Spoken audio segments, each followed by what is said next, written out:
제자들이 예수님이 이렇게 기도하시는 모습을 늘 보게 되는 거예요. 그러니까 제자들이 예수님한테 그러는 거예요. 예수님, 우리에게도 좀 기도를 가르쳐 주십시오. 저희들이 기도하겠습니다. 이렇게 얘기하는 거죠.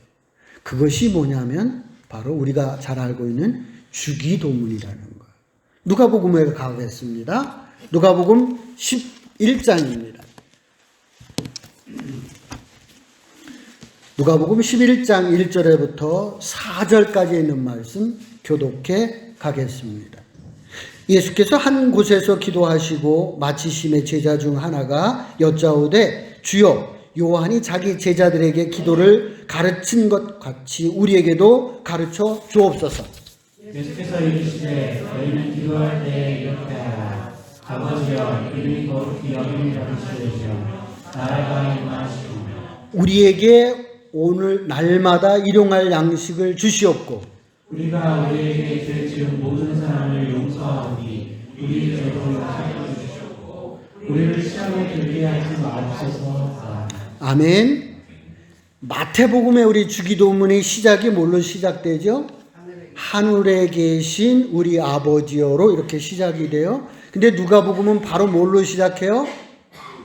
아버지여라고 시작되고 있습니다. 마태 것이 맞느냐, 누가 것이 맞느냐 이렇게 우리 따지지 말자고 그랬죠. 누구 거가 맞느냐를 따지지 말고, 그러니까 기도의 문장보다는 뭐를 찾아야, 우리가 뭐를 염두에 둬야 되느냐 하면 내용과 태도에 우리가 집중을 하고 한번 살펴보자. 기도의 문장은 이미 틀리잖아요. 그러니까 문장 가지고 따지고 그러기보다는 그 내용과 자세를 우리가 한번 살펴보자, 그런 얘기입니다. 마태복음과 누가복음에 모두 기도문이 뭘로 시작되느냐 하면 아버지로 시작된다는 거예요. 아버지, 하나님을 누구라고 부른다고요? 아버지라고 부른다는 거예요. 그냥 우리 육신의 아버지하고도요, 뭐를 부탁할 때 보면 두 사람이 어때요? 관계가 좋아야 하잖아요. 지금 이 얘기가 뭐냐면 하나님과의 관계가 좋아야 된다는 거예요. 기도할 때 하나님과의 관계를 한번 생각해 보라는 거예요. 내가 아버지라고 부를 수 있냐는 거예요. 그만큼 친밀하냐는 거예요. 우리 아버지들에게 그렇게 부탁하잖아요. 아빠 이런 것 좀 해주세요. 그렇게 얘기하잖아요. 관계가 친밀하면. 근데 관계가 친밀하지 않아요. 그럼 필요해도 그냥 가잖아요. 안 하잖아요. 부탁 안 하잖아요. 그런 거예요. 하나님과의 관계가 이런 친밀한 관계냐, 내가 아버지라고 부를 만큼 관계가 되고 있느냐라고 하는 것을 우리가 살펴봐야 된다, 그런 얘기입니다. 두 번째는 3절입니다. 일용할 양식을 주시옵고. 예수님 당시의 형편이 잘 표현된 문장입니다. 일용할 양식, 오늘 하루의 양식을 달라는 거예요. 얼마나 가난한 시절에 살고 있다는 거예요. 오늘 먹을 양식을 하나님 주세요, 이렇게 기도했다는 거예요. 얼마나 가난하면 오늘 먹을 거 주세요. 그 당시 모두가 이마만큼 가난한 시대에 살고 있었다, 그런 얘기죠. 기도할 때에 중요한 것, 정말 필요한 것을 하나님 앞에 기도하라는 거예요. 기도의 문장을 길게 하지 마십시오. 기도의 문장이 긴다는 게 뭐예요? 중언부언한다는 거예요. 그런 기도하지 말고 정말 내가 필요한 게 뭐냐, 그냥 곧장 얘기하라는 거예요. 우리 자녀들이 부모에게 부탁할 때 뭐라 그래요? 짧아요.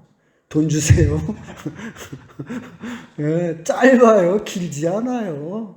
하나님 앞에 기도할 때도 내가 필요한 것 바로 정확하게 기도하라는 얘기예요. 중요한 것, 필요한 것을 기도하라, 그렇게 말씀을 하고 있습니다.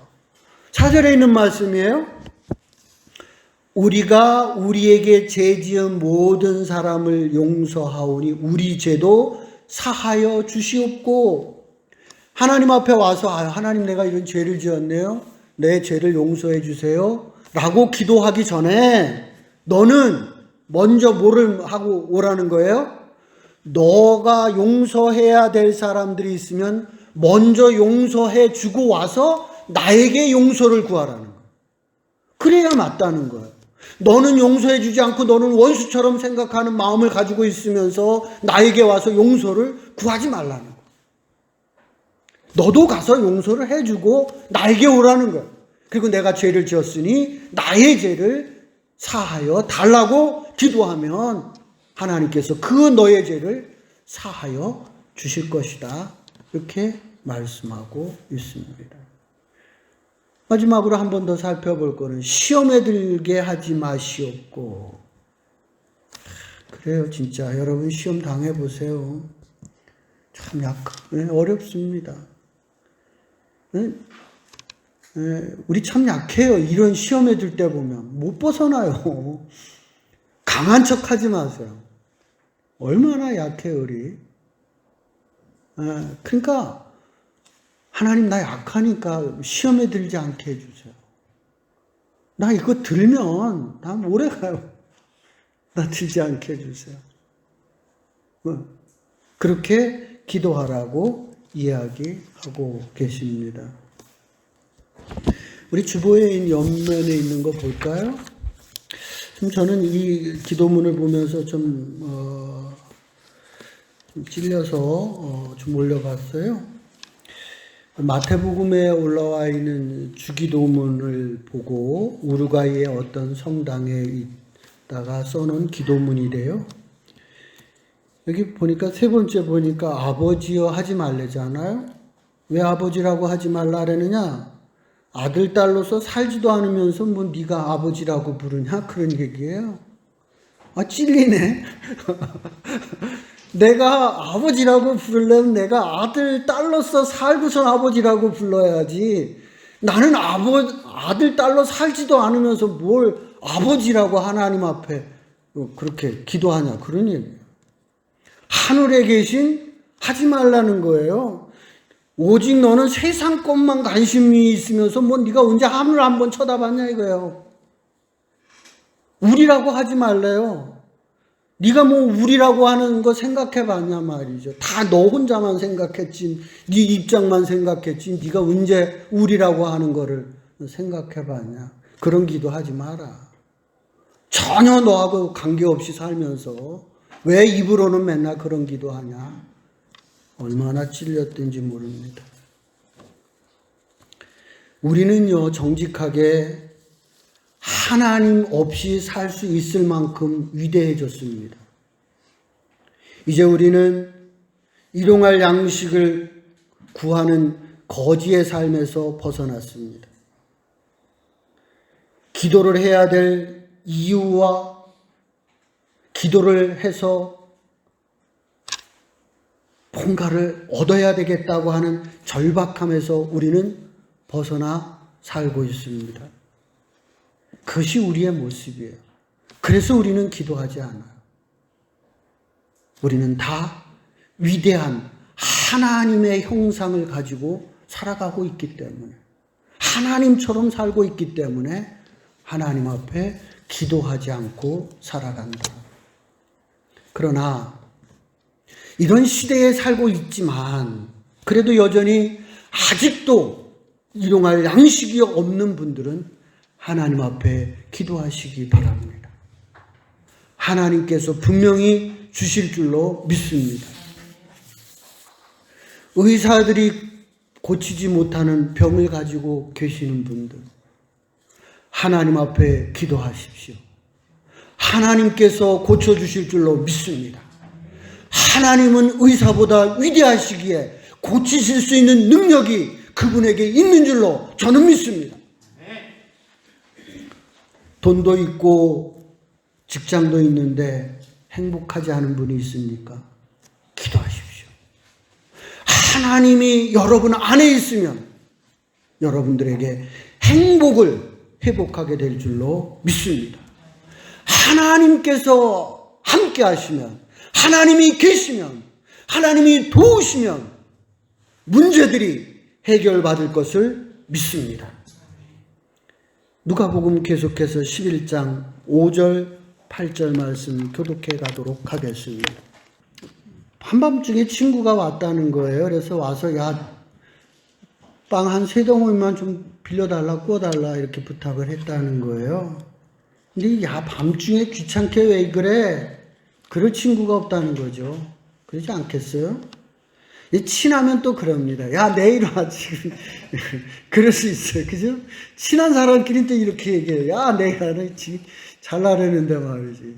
그럴 수도 있어요. 그런데 그 친구가, 야, 멀리서 손님이 왔는데, 야, 좀 미안하지만 좀 3동이만 좀 빌려줘라. 그러면 어떡하겠어요? 귀찮아도, 불편해도 나와서 주지 않겠어요? 네. 지금 예수님이 얘기하시는 거예요. 야, 친구가 부탁을 해도 들어주는 게 우리 사회 생활인데, 내가 하나님을 아버지라고 부르면서, 하나님 앞에 아버지라고 부르면서 내가 부탁을 하면 하나님께서 들어주신다. 아멘? 네. 하나님께서, 하나님이신데 네가 나에게 아버지라고 하면서 와서 부탁을 하면 어찌 하나님께서 들어주지 않겠느냐. 너는 기도하라고 예수님께서 비유로 우리에게 말씀을 해 주고 있습니다. 누가복음 18장으로 넘어갑니다. 제목이 뭐로 되어 있어요? 누가복음 18장 제목이 뭐가 되어 있죠? 과부와 재판장의 비유. 뒤에 아무것도 없어요. 이건 어디에만 있는 거라는 거예요? 누가복음에만 있는 내용이다. 재판장이 불의한 재판장이래요. 못된 사람이라는 거예요. 재판장이 뭐 불의하다는 게 그렇지 않아요? 근데 이 불의한 못된 재판장이 과부의 소원을 들어줬대요. 왜 들어줬어요? 맨날 와서 괴롭히니까, 맨날 와가지고 강청을 하니까 귀찮아서 들어줬다는 거예요. 지금 예수님께서 이 비유를 얘기하면서 말씀하는 거예요. 세상에 불의한 재판장도 와가지고 그렇게 날마다 괴롭히면 들어주는데, 내가 아버지라고 부르는 하나님께 와서 하나님 도와주세요라고 기도하면 하나님께서 들어주신다. 아멘? 하나님을 믿고 기도하는 제자들이 되시기를 주의 이름으로 축원을 드립니다. 친구도 그렇고요, 가부도 그렇고요, 두 비유에서 똑같이 함께 생각해 봐야 될 것은요, 친구도 그렇고 가부도 그렇고 기도만 하고 끝난 게 아니에요. 하나님 주십시오라고 끝난 게 아니라는 거예요. 친구는 어떻게 했어요? 그 밤중에 가서 문을 두드리고 친구에게 도움을 요청하잖아요. 가부는 어떻게 했어요? 날마다 찾아가서 부탁을 했어요. 기도만 한 게 아니라는 거죠. 뭐도 했다는 거예요. 가서 노력했다는 거예요. 수고했다는 거예요. 하나님께서는 어떤 사람에게 기도를 응답해 주느냐? 목표를 정하고 그 목표를 이루기 위해서 노력하는 사람, 수고하는 사람, 땀 흘리는 사람의 그 기도를 들으시고 응답해 주시는 하나님이다. 그런 얘기입니다. 목표를 정하고 기도하면서 최선을 다하면 분명히 하나님께서 여러분의 기도를 들으시고 응답해 주실 줄로 믿습니다. 이제 다시 누가복음 11장으로 넘어가 봅니다. 11장입니다. 11장 13절에 있는 말씀을 한번 넘어가 보게요. 11장 13절입니다. 우리 합독합니다. 시작. 너희가 악할지라도 좋은 것을 자식들에게 줄 알거든 하물며 너희 하늘 아버지께서 구하는 자에게 성령을 주시지 아니하시니라. 너희 하늘 아버지께서 너희에게 성령을 주시지 않겠느냐 기도하면, 그 얘기예요. 이 내용은 마태복음에 없어요. 누가복음에만 있어요. 이게 뭐냐면 누가에게서는 기도와 성령이 아주 중요해요. 기도하고 성령이 이 누가에게서 중요하기 때문에 여기에다가 사실은 적절한 게 아니에요, 표현이. 이거 갖다 넣은 거예요. 자기가 뭔가를 좋아하면 막 여기저기 막 넣잖아요. 사실은 지금 이 내용은 그런 거예요. 적절하지 않은 건데 누가는 워낙 이게 중요하게 생각하는 분이에요. 그래서 여기 갖다 집어넣은 거예요. 기도하면 성령을 주시지 않게. 그럼 뭐 전혀 상관없느냐? 그게 아니에요. 누가에게는 아주 중요하다. 그런 얘기입니다. 3장 22절로 갑니다. 이제 3장 22절로 가요. 우리 함께 읽습니다. 시작. 성령이 비둘기 같은 형태로 그의 위에 강림하시더니 하늘로부터 소리가 나기를 너는 내 사랑하는 아들이라 내가 너를 기뻐하노라 하시니라. 지금 21절 끝에 보세요. 기도하실 때 하늘이 열리며 예수님이 기도하시고 나니까 뭐가 임했다는 거예요? 성령이 예수님에게 임했어요. 자, 그 다음으로 이제 넘어가 봅니다. 4장으로 넘어가 봐요. 제목이 뭐로 되어 있어요? 시험. 예수님께서 사탄으로부터 시험을 받으셔요. 성령이 그런데 임했기 때문에 이 사탄의 부분을 극복해내시는 거예요. 계속해서 또 넘어가 봅니다. 4장 16절이에요. 뭐라고 되어 있어요? 고향에서 예수님이 배척을 받으신다는 내용이 4장 16절에 나와요. 31절에 나갑니다. 31절의 제목 봅니다. 뭐라고 되어 있어요? 예수님께서 기도하시고 성령이 충만해지시니까 사탄의 시험을 뚫고 귀신을 제압해 가면서 하나님 나라를 확장시켜 가셨다 하는 내용.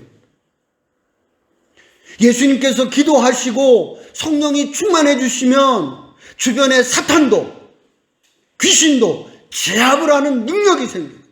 아멘. 그래서 예수님께서는 그 하나님의 나라를 점점 확장시켜 갔다. 그 얘기를 하고 있는 겁니다.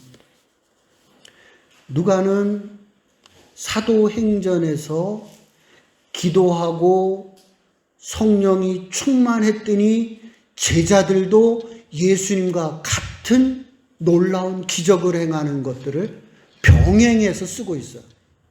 병행. 누가복음에 있는 그 내용이 그대로 어디에도 있다? 사도행전에도 있다. 누가복음에서는 누가 했어요? 예수님이 하셨고, 사도행전에서는 누가 했어요? 제자들이 했어요. 어떻게 했을 때? 기도하고 성령이 충만하면 누가복음에 있었던 그 일들이 어디에도? 사도행전에서도 일어난다. 아멘?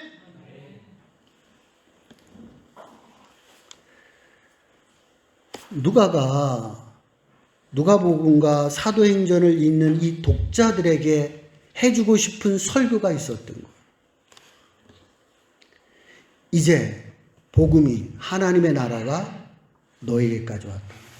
그 하나님의 나라가 예수님에 의해서 예루살렘과 유대까지 확장이 됐어요.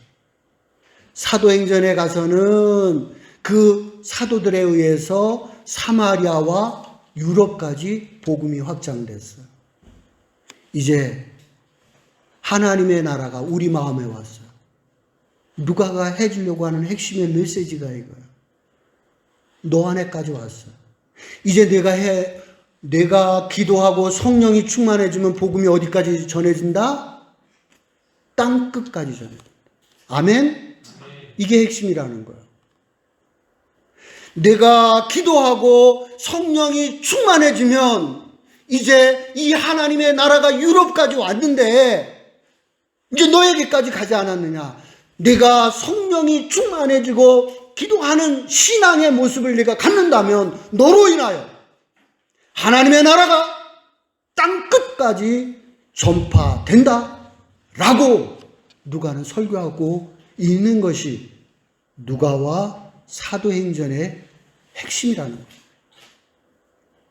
여러분들이 기도하고 성령의 충만함을 통하여 여러분이 하나님 나라를 확장시켜가는 그런 제자들이 되시기를 주의 이름으로 축원을 드립니다.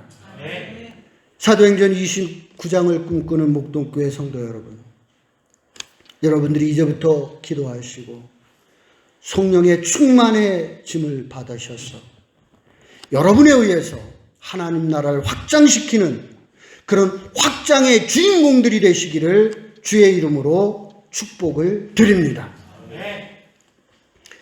적용입니다. 우리는 정말 다 부자들입니다. 부자들입니다. 동의하시죠? 조선시대의 임금도 여러분만큼들 못 사셨어요. 조선시대 임금이 피자 먹어봤겠어요? 조선시대 임금님이 입어봤던 게 비단 옷이지, 우리처럼 이렇게 나이롱 입어봤겠어요? 그러잖아요. 이게 나이롱이 웃기지만 이게 최첨단이에요. 얼마나 멋진 옷들이에요. 사실 지금 우리는 얼마만큼 부자냐. 조선시대 왕 못지않게 여러분들은 부자고 누리면서 사는 거예요. 조선시대의 임금들이 48세, 50세예요. 평균 수명이. 여러분들이 얼마나 장수하고 사는 거예요. 얼마나 복이에요. 저는 여러분들에게 그래서 부탁을 드리는 거예요. 여러분들 다 부자신데요. 이제 한번 스스로 가난함에 처해 보시기를 좀 권면드리고 싶어요.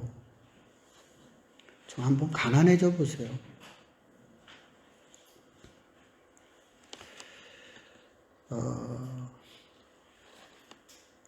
가난한 자는 복이 있다고 그러잖아. 그 가난해야 여러분 기도하잖아. 한번 저는 그렇게 생각을 했어요. 내 스스로 좀 가난해지는 길들을 한번 내 스스로 선택해 보는 거를 한번 우리 성도들에게 권하고 싶다. 저 1층이 1년째 저렇게 비어 있습니다. 저 공간에서 무보수로 봉사하겠다는 분을 내가 2분 만났어요. 이제 뭐만 필요해요?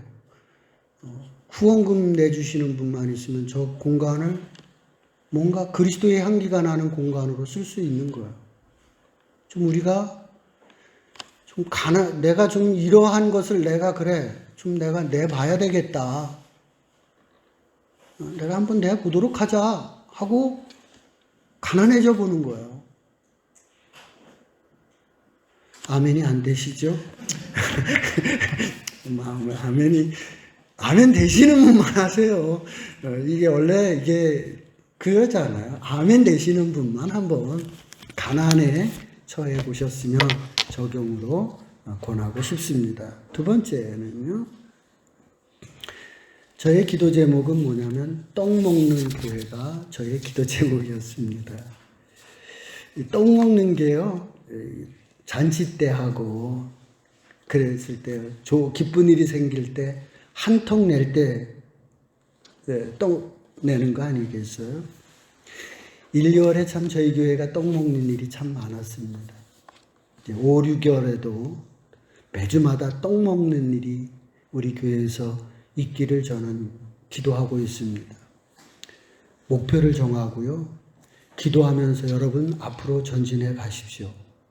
그래서 하나님께서 하심을 통하여 여러분의 기도가 응답받는 일들이 있어서 너무 기뻐서 우리 교회에 한턱 내는 일들이 매주마다 있는.